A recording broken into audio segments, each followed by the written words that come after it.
Hola queridos Natadogs, pues ya estamos aquí en otro nuevo episodio del lado humano de los expertos que ha caído bastante bien, ¿no? Siempre ha sido muy interesante y ha gustado mucho a toda la comunidad de médicos que nos siguen. Y hoy estamos en otro episodio del lado humano del experto, y ahora le toca el turno a doctor Miguel Martínez. Doctor Miguel Martínez, pues la vida nos ha ahí puesto en el camino, nos ha tocado colaborar juntos. Ha sido mi maestro, fue mi maestro, mi mentor en todo lo de procedimientos invasivos. Él me ayudó a completar mi curva de aprendizaje en el tema de la biopsia de vellosidades coreales.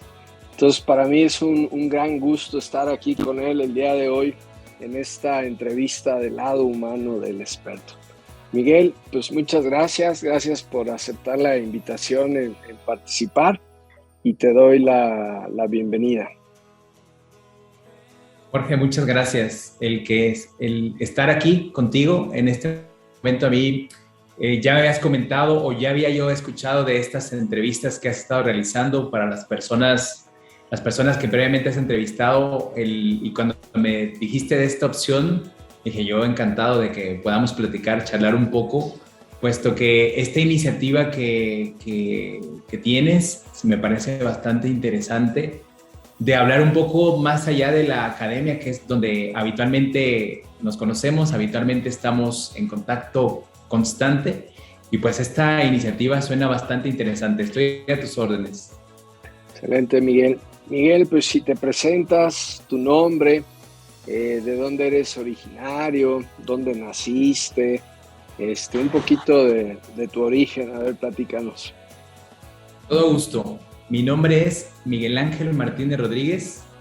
Nací en la ciudad de Guadalajara un 29 de enero de 1983, ya hace algunos años. En esa ciudad crecí, siempre muy arraigado a mi familia. Es decir, yo antes de partir de la ciudad de Guadalajara, que ahora platicaremos un poco de eso, pero siempre fue la formación, la escuela, la especialidad, todo fue en la ciudad de Guadalajara, y yo estaba convencido de que pues era una ciudad que me había dejado y permitido crecer, y que pues también pensaba que era una ciudad en la que iba a ser toda mi vida, en la ciudad de Guadalajara. Oye, ¿y tienes hermanos? ¿Cuántos hermanos son? ¿Hay familiares médicos en tu familia? Mi familia está compuesta, somos 4 hermanos, yo soy el tercero, todos hombres. Ya te has de imaginar un poco claro, mi madre, seguro que como muchos padres cuando tienes el primer hijo, quieres que el segundo, si es varón, que el segundo sea niña. Entonces, pues el segundo de mis hermanos es varón también, el tercero, que soy yo, pues también varón, y el cuarto de mis hermanos varón también. Entonces, a mi madre no le tocó esa posibilidad de tener una hija, somos 4 varones. Y tengo también medias hermanas más pequeñas, son 4 medias hermanas. Entonces ya te has de imaginar, son 4 varones inicialmente y luego 4 mujeres. Así está compuesta mi familia. Muy bien. ¿Médicos hay en tu familia? ¿Tus padres, tíos? No, fíjate que en ese aspecto mi padre michoacano de nacimiento. Entonces, desde muy pequeño, de lo que él me cuenta, a los 10, 12 años de vida, migraron un poco buscando oportunidades de crecimiento y una mayor estabilidad para la familia, de un pueblito pequeño en la ciudad de Michoacán, cerca de un municipio que se llama Los Reyes, en Michoacán, que migran a la ciudad de Guadalajara. Ahí crece mi padre. Él estudió licenciatura en leyes, conoció a mi madre. Mi madre también es de un municipio pequeño del estado de Jalisco, bastante turístico.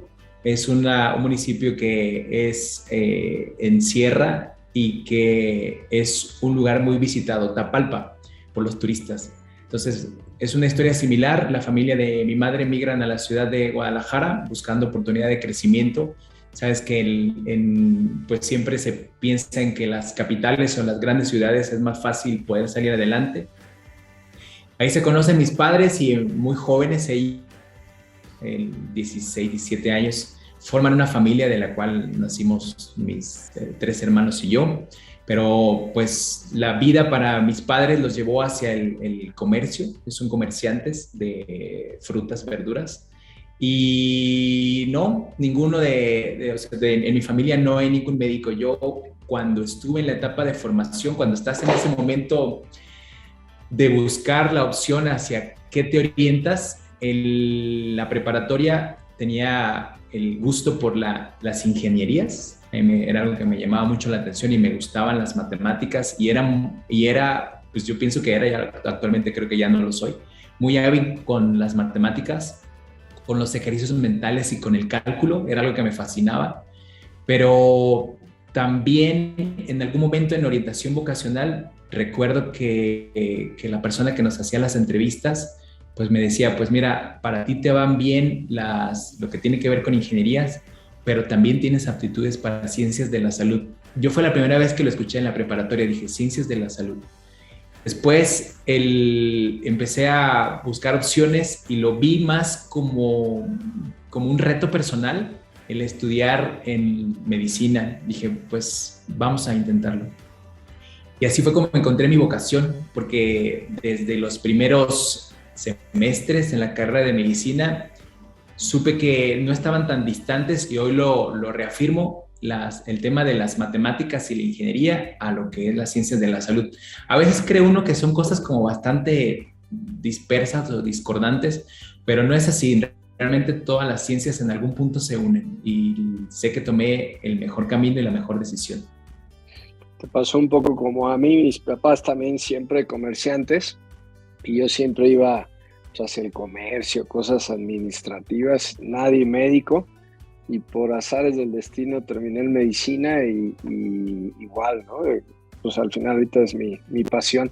Entonces un poquito ahí compartimos esa historia.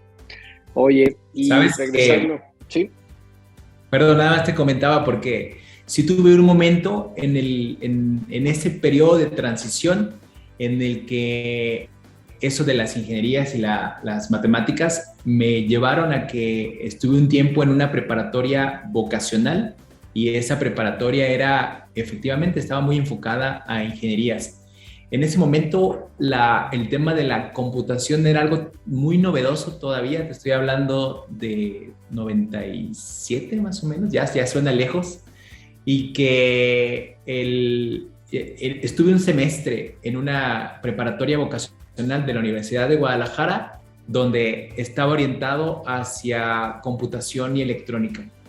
No me desagradaba del todo, pero era muy difícil porque estaba muy lejos de casa, entonces el tener que trasladarme los tiempos y no se acoplaba bien a lo que yo podía en ese momento y lo dejé. Estuve un semestre y luego ya regresé al bachillerato convencional y después hacia la carrera de medicina. Pero recuerdo esa parte de mí porque claro, dije, bueno, pues ¿qué hubiera sido? Si no hubiera sido médico, probablemente hubiera estado en algo de la informática o las computadoras, que era lo que me llamaba en ese entonces. Muy bien. Regresando un poquito a tu niñez y eso, ¿cómo eras de niño? ¿Qué hacías? ¿Cuáles eran tus hobbies? ¿En qué te divertías? ¿Qué había en tu niñez? Mira que teniendo 2 hermanos mayores y los 2 varones, pues ya era un poco como el buleado de mis hermanos, porque eran 2 años con cada uno de ellos, entre los 2 mayores. Entonces era pues no sé, salíamos a jugar, pero era el más pequeño, entonces era el que terminaba con bullying de los hermanos. Y bastante tranquilo, quisiera yo pensar. El único evento que recuerdo de mi infancia, que fue un poco, me marcó, pues es a los 4 o 5 años estaba con mis primos, estábamos jugando y mediante un accidente, quisiera yo pensar si es la única vez que he acudido a un hospital, una fractura en el codo. Por andar jugando me caí, me golpeé y tuve una fractura en el codo que requirió cirugía. 4 o 5 años de vida tenía yo en ese momento, pero fuera de eso realmente creo que una infancia bastante tranquila. jugar con mis hermanos, jugar con mis primos. Algunos de mis primos, siempre fuimos una familia muy cercana con mis hermanos y con mis primos, entonces hay algunos primos con los que crecí y los veo como mis hermanos, como si fuéramos una familia más grande. Así es como fue mi infancia. Luego ya ves que dicen que de los hermanos entre más chiquitos son más traviesos, ¿no? Porque van aprendiendo todas las travesuras de los hermanos mayores. ¿No fuiste así tú? Yo creo que me tenía bastante controlado mis hermanos. Aunque yo quisiera, no era algo que podía, porque claro, así, mis hermanos en la infancia eran traviesos. El primero, sobre todo, el más grande. Entonces, yo siendo el tercero, sí, ya estaba bastante controlado. Entonces, era poco el movimiento que podía tener en la familia, o para ser travieso, no, realmente no lo fui. Bueno, tendrías que preguntárselo a mis padres. Yo, desde como lo veo, creo que no fui un niño travieso. Ah, te ves, yo te conozco y eres tranquilo. Y luego entras a medicina. ¿Y dónde estudiaste medicina? ¿Por qué decides después hacer ginecología? ¿Qué te llamó la atención para hacer ginecología? ¿Dónde haces ginecología? Un poquito ahí de esa parte. Una vez que adquirí para mí el reto de hacer medicina, eso fue en la Universidad de Guadalajara, en la universidad pública, y en el camino fue conforme, o sea, si tengo que ser honesto, no tenía muy claro en ese momento de mi vida alguna especialidad. Voy a ser médico, y eso me daba orgullo a mí y sabía que era algo que le daría orgullo a mis padres también. Entonces, él va avanzando la carrera de medicina y fue hasta la etapa de clínicas, que es la etapa del preinternado o el internado, donde con la convivencia con los diferentes servicios es que decido, por la pasión que me generaba, el hacer gineco-obstetricia, el estar en el área de tococirugía, que pues quisiera yo pensar que en todas las sedes formadoras de médicos es igual, es decir, es muy pesado en nuestro país, es difícil, es cansado, las guardias, el continuar después de 24 horas sin dormir y seguir trabajando, pero me gustaba, era algo que sentía yo como que ese es el camino que quería tener. Me daba mucha satisfacción los nacimientos, me daba mucha satisfacción el saber que había contribuido a un momento de felicidad para las familias, un momento que les iba a durar toda la vida. Entonces, eso era lo que me llamó. Me seguí a hacer la especialidad en ginecología obstetricia en el mismo hospital donde hice el pregrado, que es el Hospital Civil de Guadalajara. Ahí estuve 4 años. Hay una historia muy singular al respecto. Los hospitales civiles de Guadalajara son hospitales descentralizados del gobierno, es decir, son más hospitales universitarios. Y son hospitales donde es bien sabido que es muy difícil poder tener una plaza para poder estar ahí.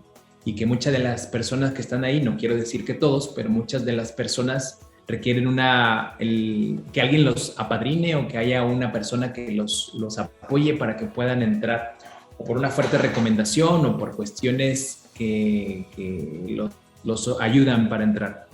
Cuando yo hice trámites a la carrera a la especialidad de ginecología obstetricia después de pasar el ENARM, pues recuerdo que un año previo siempre fueron 9 plazas solamente en esa sede por año.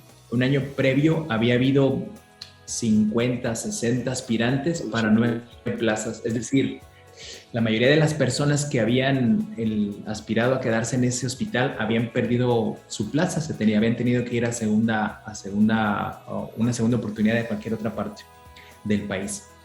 Cuando yo hago trámites, dije, bueno, pues vamos a ver qué toca.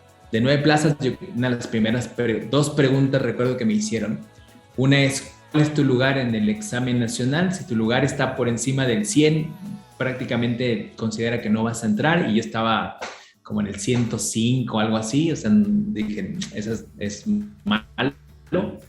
Y la segunda es ¿quién te recomienda para estar aquí?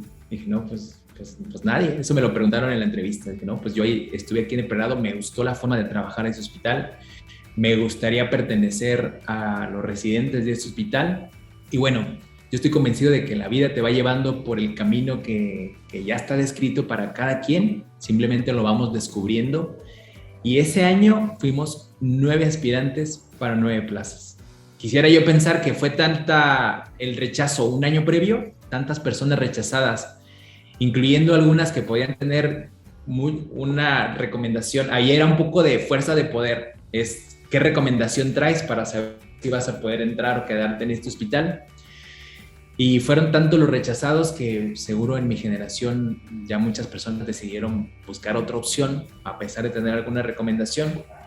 Y no quiero decir que no hubiera podido tener oportunidad.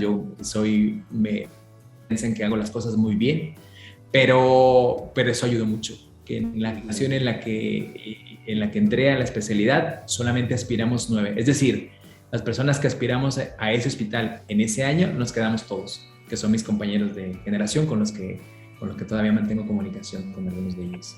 Sí, al final el destino va acomodando las cosas, ¿no? Para estar en el lugar que te corresponde. Oye, luego, ahí el Hospital Civil es donde está el doctor Sergio Fajardo, Ernesto Barrios, ahí están ellos. Exactamente. A ellos, el doctor Sergio Fajardo y el doctor Ernesto Barrios. Bueno, el doctor Sergio Fajardo, él es profesor catedrático de la Universidad de Guadalajara. Y eso es algo que también a mí me ha gustado siempre. Desde que estaba en la carrera, en los primeros semestres, recuerdo que ya estaba yo en segundo, tercero y veía la posibilidad de ir a ayudarles a los que empezando, que eran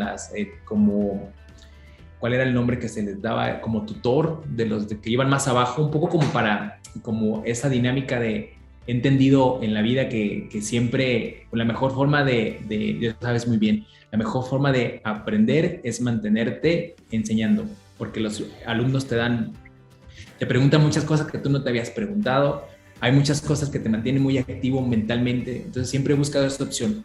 Recuerdo cuando estaba en ginecología obstetricia, el doctor Fajardo, una persona tenía en ese momento actividades en el colegio, tenía actividades en el colegio, en Jalisco tenía actividades en el hospital, era catedrático. Entonces, con él empecé a tener un poco más de comunicación por el área de educación. Él me ayudó a que tuviera yo algunas clases como docente, como residente de ginecología o docente de pregrado en la Universidad de Guadalajara. Así es como descubrí que pues eso me gustaba mucho, la educación. Es algo que he intentado mantener hasta el día de hoy. Al doctor Ernesto Barrios lo conocí como residente de ginecología. Haces una rotación al área de materno-fetal en el hospital. Y él siempre ha sido una persona muy entusiasta con la formación de nuevos especialistas. Recuerdo, él termina su formación de medicina materno-fetal y llega al Hospital Civil y empieza a hacer adiestramientos. No existía la formación en Guadalajara de medicina materno-fetal. Entonces empieza a hacer adiestramientos para médicos egresados de ginecología obstetricia que quisieran entrenarse en ecografía obstétrica. Los tenía ahí un año, me acuerdo. Fue hasta el año 2015 cuando cuando se valida que el Hospital Civil tenga formación de medicina materno-fetal reconocida como una subespecialidad. Y él, como el titular, prácticamente esa especialidad él la formó en el Hospital Civil de Guadalajara. Cuando yo terminé el ginecología obstetricia, solamente había habido una generación previa a la mía que ya había sido reconocida como una generación con título universitario de medicina materno-fetal. Entonces prácticamente nos toca empezar ese proyecto. Soy la segunda generación en el Hospital Civil de Guadalajara de egresados de medicina materno-fetal. ¿Y por qué fetal? ¿Qué te llevó a ser fetal? He ido descubriendo el camino en el curso. Cuando decidí hacer medicina materno-fetal fue cuando tuve más contacto con la medicina materno-fetal. Estaba muy entrado en la gineco-obstetricia y en el segundo y luego en el tercer año me acerco al área de medicina materno-fetal en el Hospital Civil. Dije, quiero la medicina materno-fetal. Esto es algo que es muy novedoso todavía en nuestro país y es algo que es apasionante. Entonces me quedo a hacer medicina materno-fetal en el Hospital Civil y cuando empiezo la medicina materno-fetal, el programa estaba muy orientado, no sé actualmente cómo está el programa, pero era muy orientado a la patología obstétrica. Okay. No sé, el 80% del programa de formación era patología obstétrica, era la mujer embarazada de alto riesgo y un poquito de medicina fetal. Y quizá uno de los puntos pivote que me ayudaron a descubrir que eso era lo que más me gustaba es se fortalece la medicina fetal a través de una rotación para la cual fue la primera rotación de mi hospital, que es con Querétaro, con Rogelio Cruz Martínez. Yo lo conocí como médico, bueno, ya lo conocía en los congresos, ya lo había escuchado hablar sobre temas de terapia, diagnóstico, y él se da la oportunidad de hacer una rotación a la ciudad de Querétaro en mi segundo año de formación de medicina materno-fetal. Y entonces descubrí un área de la medicina poco explorada, pero con un gran potencial, la medicina fetal, que ya un poco como residente la conocías, pero quizá una de las cosas que más me ayudaron a saber que eso era lo que yo iba a buscar, era el dar posibilidad de terapia. Recuerdo que en ese momento de la formación, pues fortalecemos el diagnóstico, pero había un límite hasta donde podías llegar con el diagnóstico y no había más, hasta ahí. Entonces, cuando conozco la posibilidad de qué se puede hacer por estos fetos, qué posibilidades hay, y el descubrir también de qué más puedes evaluar en medicina fetal, fue como abrir los ojos y decir, esto me apasiona. Recuerdo cuando conocí a Rogelio, yo estuve en una rotación de 6 semanas, pero no quería yo dejar eso. Dije, es que esto es apasionante, me gusta. Y terminé la etapa de formación en el año 2015. Me acuerdo que el ciclo escolar terminaba en febrero, marzo, y fue cuando un buen día, digo yo, es esto que te comento de lo que el destino te va llevando por una ruta que ya está descrita para cada persona. Yo estoy convencido de eso, simplemente lo vas descubriendo. Y un día una llamada de un número desconocido y era Rogelio. Y exacto. Una dice, nada pues, 442. Un 442. Me dijo, mira, me gustaría que soy Rogelio Cruz, me gustaría platicar contigo, si puedes venir En ese momento él estaba como médico investigador de la UNAM Juriquilla, en Querétaro, del campus Juriquilla. Entonces me dice, me gustaría que vinieras, quisiera platicar contigo sobre un proyecto que estoy haciendo crecer. Y ya así fue como, platicándolo con él, me dijo nada más, antes de que aceptes si esto es lo que si te gustaría este camino, déjanos que se concrete para poderte dar un poco de estabilidad, que se concrete un contrato en el Hospital de Especialidades de Niño y la Mujer, el hospital público de la Secretaría de Salud del Estado de Querétaro. Un poco para, si vas a cambiar de ciudad, pues el que tengas estabilidad, al que llegues con un contrato en el hospital. Y así fue como en ese año, en el año 2015, llego a la ciudad de Querétaro. Ahí conocí a personas que seguro tú tienes comunicación también con ellos, con grandes personas, entre ellas el doctor Carlos Rebolledo, que es quizá una de las personas que desde que llegué al hospital con las que me sentí mejor recibido. O sea, claro, estás en un hospital nuevo, en una ciudad nueva, y que aunque ya lo conocía cuando estaba en la etapa de residente, pues después el estar trabajando de forma conjunta en la unidad de medicina materno-fetal, en la unidad de cirugía en el hospital de Querétaro, pues te aprendes a ir conociendo o conoces un poco más a estas personas. Entre ellas, hay muchas personas del hospital público, pero quizá fue una de las que más soporte me dio personal desde el comienzo del de mi estancia en la ciudad de Querétaro y con el que todavía mantengo comunicación con él. Entonces, terminaste la sub y de inmediato te fuiste a Querétaro, ¿no? Por lo que entendí. Sí, así fue. Terminé la subespecialidad y me fui al estado de Querétaro. Oye, y a la par, pues todo esto nos has platicado todo tu camino, ¿no? Profesional. Pero a la par, en la parte familiar, esposa, hijos, ahí platícanos un poquito ahí, en dónde entra, sé que estás casado, que tienes hijos, entonces, ¿dónde entró ahí toda esa parte de tu vida? Sí, uno de los grandes soportes que tengo es Serendira, mi esposa, porque claro, yo en ese momento, cuando yo estaba haciendo la residencia, pues estaba casado y con uno de mis hijos, el más grande. Tengo dos actualmente, pero ahorita vamos hasta el segundo, porque el segundo es queretano. Pero en ese momento es cuando yo estaba muy entusiasta con el proyecto de medicina fetal. Sin duda era algo que yo dije, yo quisiera esto. Pero ya te has de imaginar cuando entonces o sea, yo me acuerdo cuando con Rogelio sí quiero esto, pero entonces es empezar a planear todo, porque no era solamente yo.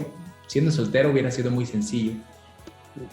Cambiarte de ciudad, en ese momento ya tenía trabajo yo en Guadalajara, en institución y también medicina privada. Heréndira tenía trabajo también en el ISSSTE, trabajaba en ese entonces. ¿Es médico Heréndira? Es médico con una orientación en investigación. Ella hizo un doctorado en investigación. Okay.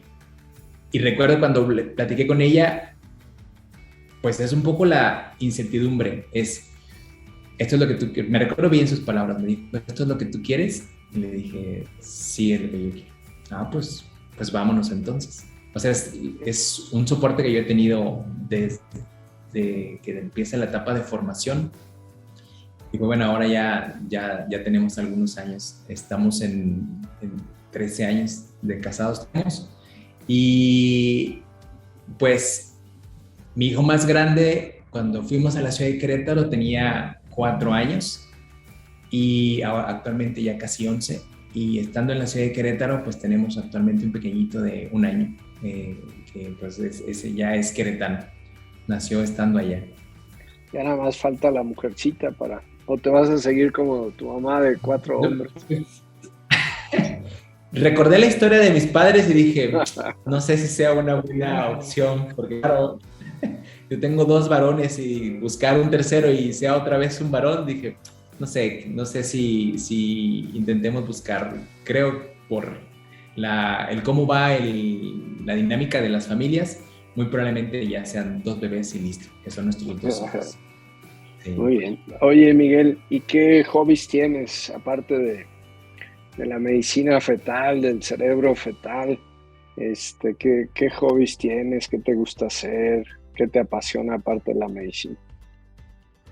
Me gusta mucho el trato con las personas, me gusta el trato 1 a 1, me gusta la educación. Cada vez que hay oportunidad, eso es algo que en el centro donde estamos actualmente, el contacto con los médicos en formación, a veces el trato 1 a 1 me refiero en que cuando uno va a centros especializados, pues a veces hay un poco de temor, a veces hay un poco de incertidumbre, y acercarte a los estudiantes, acercarte a las personas ayuda a quitar un poco esos temores.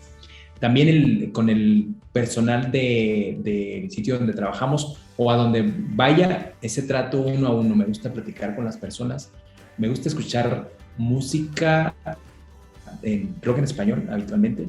Incluso recuerdo que eso cuando estaba en la escuela me ayudaba a estudiar. Era una forma bastante rara de estudiar porque me desvelaba, yo creo que como todos los estudiantes de medicina, pero en la habitación, en ese entonces vivía en casa de mis padres, entonces sí, así era, cerraba la habitación un poco para no molestar a nadie, pero era música rock en español a un volumen alto y así estudiaba, agarraba los libros y no sé, era una forma diferente de estudiar, pero me ayudaba porque me acordaba muy bien de lo que había leído en la noche, en la madrugada, aunque parecía un distractor el estar escuchando música y además el estar leyendo, pero no. Para mí era algo que me facilitaba el estudio, cosas de la mente que no se pueden explicar. En cuanto a qué otras cosas, pues la familia. Me encantan los hijos, o sea, los dos niños que tengo, busco la forma de mantenerme siempre presente con ellos, de estar en cada uno de los momentos. Uno es muy pequeño, pero el otro ya está en una etapa en la que ya se acerca más a su papá y es un poco como pues estarlo acompañando. Y pues prácticamente, o sea, cada vez que hay oportunidad por cuestiones de trabajo, que es a veces no está el trabajo de mi esposa y el mío, a veces no empatamos los tiempos, pero cada vez que hay oportunidad, pues salir en familia, el darnos un poco de libertad, vacaciones, eso es en lo que invertimos el tiempo libre. Viajar. Oye, y bueno, hemos platicado y pues la vida te ha ido llevando y éxito, éxito, éxito, éxito, éxito. Momentos difíciles de tu vida, en cualquiera que digas, hijo, este ha sido el momento más difícil en mi vida que me movió y va. Sí, sin duda. Pues no siempre, o sea, el éxito se mide de diferentes maneras y la estabilidad que puedes llegar a tener con tu familia, con tu pareja, esa es una de las, aparte de lo laboral, es una de las marcas que yo más tomo en cuenta para el éxito o la estabilidad. Momentos difíciles, pues cuando empiezo a trabajar en este proyecto, pues soy muy entusiasta, yo siempre se lo he comentado a Rogelio, yo soy quizá el fan número 1 de este grupo de trabajo, me gusta mucho lo que se hace y cómo se hace, pero el enfrentarte a la terapia fetal en fetos donde no siempre salen adelante son caídas difíciles, más cuando tienes un tanto más de acercamiento a las familias. Todas las familias que llegan con nosotros, o si no es que la gran mayoría, llegan con un alto nivel de angustia a buscar una posibilidad de tratamiento y pues el escenario es favorable en muchos casos, pero no siempre.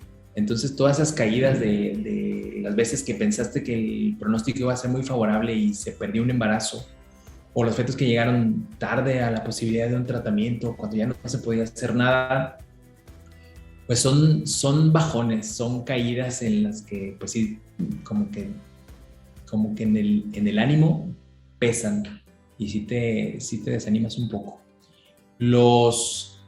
Quisiera pensar que esos son los momentos difíciles que están en relación a lo que nos dedicamos en el día a día. Cuando pensamos en qué otras circunstancias han afectado, pues indudablemente también cuando estás trabajando los proyectos que este grupo al que pertenezco es en parte asistencial, en parte educación, todo lo que implica, pues también los tiempos, los deadlines, estas cosas también te pueden... Rogelio es una persona que es muy entusiasta con el tema de investigación y también seguirle el paso, ir detrás de él es difícil, pero también es un reto. Entonces también esos son momentos que te propones, pero son para mejorar al final de cuentas. Muy bien, Miguel. Oye, voy a cambiar un poquito de tema. ¿Algún gusto culposo? ¿Algún gusto que digas, híjole, este es mi lado, mi gusto culposo que me cuesta? ¿Tienes alguno? Pues te quisiera decir que dentro de la convivencia entre personas, pues el tequila, me gusta el tequila, me gusta pues sí, quisiera pensar que ese es pero bueno, no es un gusto culposo, es más como algo con lo que crecí, es un gusto, el tequila. Gusto culposo, no sé, esta sí me la pusiste difícil, esta pregunta. Pero pues sí, pensaría que no sé, a veces canto en el baño y estas cosas, pero yo creo como muchos de todos de nosotros. Sí. Que es donde nadie me escucha. De nadie me escuche. Sí. Muy bien, Miguel. Oye, pues se ha pasado bien rápido, ya va casi media hora. Trato de hacerlo entre 30 y 40 y bueno, hay muchas cosas que se me vienen a la cabeza. Lo voy a mencionar, no vamos a profundizar ahí, pero bueno, actualmente pues tu área donde te has clavado y que yo pienso que también las circunstancias te fueron llevando, pues es el cerebro, ¿no? El cerebro fetal. Y ahí ahorita estás muy, muy metido y bueno, lo voy a mencionar para los que escuchen esta entrevista, pues sepan que te has hecho pues un experto y un área tuya de pasión, el cerebro, ¿no? Y siempre me gusta terminar las entrevistas con dos, tres actividades. Una sería, yo te voy a decir tres palabras y tú vas a decir, pum, ¿no? Como los juegos esos, lo primero que se te venga a la mente, ¿no? Yo voy a decir esto, pum, ¿no? Tratar así con una palabra, decir a ver qué se viene a la mente primero. Y esa es la primera para cerrar esta plática. La primera sería, Miguel, tu mayor pasión, tu mayor pasión. Mi mayor pasión, a lo que me dedico, mi trabajo. Esa es mi mayor pasión. Eso es lo que te diría. Tu mayor orgullo, tu mayor orgullo. Ver a mis hijos, cómo van creciendo, irlos orientando, mi familia, este sería mi mayor orgullo. Mi familia nuclear, que es mis hijos y mi esposa. Perfecto. Y un hábito que tú tengas, que digas, este hábito para mí es muy importante y creo que lo debería de tener los que vienen, ¿no? Los que van subiendo. Levantarte temprano. Fíjate que yo soy apasionado de mi trabajo y soy muy respetuoso con la puntualidad, con los tiempos, y eso es algo que estoy seguro que sé que tienes muchas personas muy jóvenes que te siguen y que seguro este mensaje podría llegar a más de uno de ellos. Cuando tienes algo que te apasiona, es muy fácil el sentirte entusiasta por realizarlo, pero también hay muchas cosas que son de entrenamiento, es decir, que tienes que acostumbrarte a ellas. Y quizá una de las que más me ha funcionado es el levantarme muy temprano. O sea, yo entro, no sé, independientemente de dónde me encuentre y en qué etapa de mi vida, siempre procuro llegar antes de la hora a la que tengo que entrar a trabajar, si es que hay un horario fijo, y ser muy respetuoso con los tiempos de las personas. Es decir, si tú dijiste con alguna persona, nos vamos a tal hora, eso es algo que busco, el respetar los tiempos, porque eso son valores que ayudan a fortalecer las relaciones y que además ayudan a que si te levantas temprano, entonces puedes hacer muchas más actividades de las que tenías planeadas y no te vas a estresar por los tiempos, por si vas a llegar tarde, porque ya hay mucho tráfico, todo eso ayudará. Y quisiera esto puntualizar, lo que comentaste inicialmente, lo de la evaluación del cerebro fetal, solo para hacer un comentario al respecto. Sí. Dentro de las especialidades de la medicina fetal, pues han avanzado tanto todas ellas, desde la cardio, la neuro, la terapia, los procedimientos invasivos, que empezar a explorarlas en vida intrauterina, todas son apasionantes, pero cada quien va descubriendo cuál es la pasión que más le nutre o más le convence.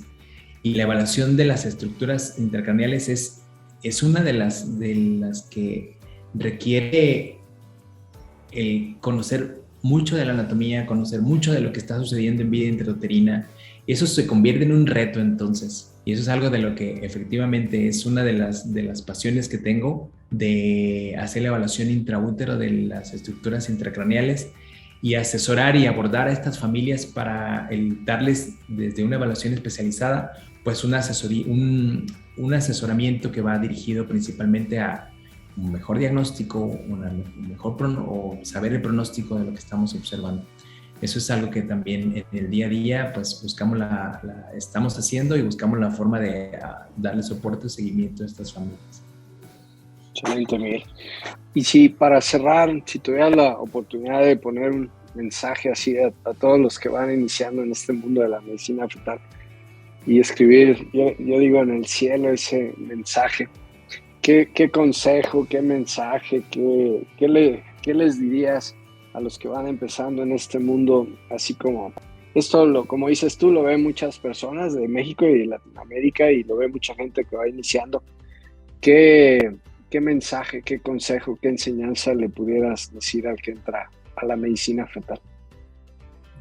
Diría dos cosas. Una es que nunca nos olvidemos de cuando fuimos pequeños en la etapa de formación, es decir, el respeto para los que vienen abajo, los residentes o los estudiantes de pregrado.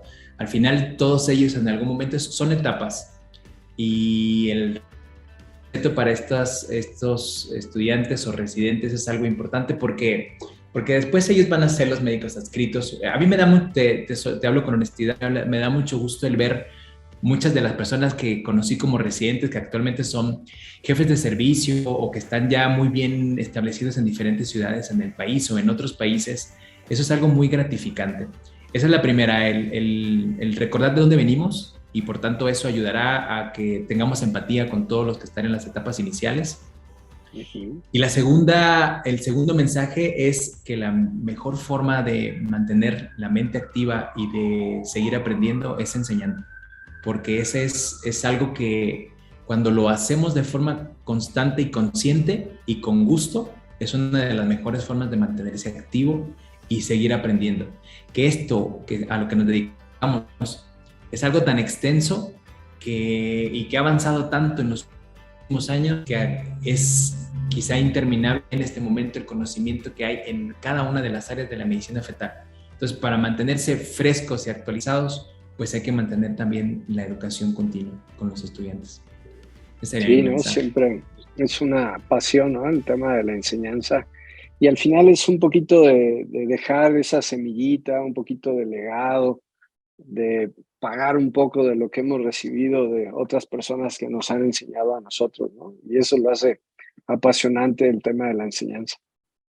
A veces no magnificamos, Jorge, el que tanto influimos en las personas, pero tú que tienes una gran experiencia en este tema de la educación, sabes que muchas de las personas que tuvieron contacto en algún momento con nosotros, pues esto es muy gratificante. Yo me recuerdo, es uno de los momentos para mí más simbólicos de dar clases, de estar en formación de médicos. Pues es en un congreso, me recuerdo muy bien el momento, un congreso nacional que ya vamos a regresar a lo presencial, pero uno de los últimos congresos en Mazatlán, recordarás, el Congreso Nacional, creo que fue 2018, el último fue en Querétaro. Se me acercó un estudiante de gineco-obste, me acuerdo que sus palabras fueron: doctor Miguel, ¿no se acuerda de mí? Y yo, sí, claro que sí. Me dice, le quiero comentar algo, pero después de que yo di una charla, se baja y me dice, yo decidí hacer gineco-obste por usted. Y esas cosas así como que, te digo, a veces no sabes qué tanto puedes impactar, porque al final es una profesión que una persona decidió en base a la pasión que vio que tú tenías para hacer lo que hacemos todos los días. Esas cosas como que se te quedan marcadas. Esa persona que todavía mantengo comunicación con él, pues después hizo materno fetal y pues ahí va siguiendo, es lo que te digo, el cómo los encuentras en un momento de la vida, pregrado y luego residentes y luego especialistas, subespecialistas, y pues esos son mensajes importantes de cómo impactas o dejas una semilla en las personas que a veces no somos conscientes de ellos. Por eso el mensaje es eso, es el siempre dar lo mejor de ti y el respeto para cada una de las etapas de formación a lo que nos dedicamos, que son la medicina. Sí. Pues muy bien, Miguel, bastante amena. Faltaron los tequilas de tu gusto culposo aquí para hacerlo más. Te agradezco mucho aceptar la invitación. Gracias, estuvo bastante. Yo creo que va a haber muchos aprendizajes para quien vea esta entrevista. Muchas gracias, me dio gusto verte, saludarte. Te considero un amigo y ya hemos coincidido en muchas cosas. Se te estima mucho. Agradecerte de tus enseñanzas. Te tocó enseñarme en el tema de biopsia de variedades coreales. Y pues seguimos ahí en el camino, Miguel. Jorge, muchas gracias. En ese sentido, pues el agradecimiento es de mí para ti. Efectivamente, este tipo de acercamientos que ahora, aunque siguen siendo virtuales, pero son necesarios y pues estamos a la orden. Muchas gracias. Gracias, Miguel. Y queridos Natadocs, compartan aquí abajo del video todas las dudas, inquietudes, cosas que quieran compartir con Miguel y se lo hacemos llegar. Quédate atento a los siguientes episodios del lado humano del experto. Me despido y por ahí nos seguimos viendo. Que estén muy bien.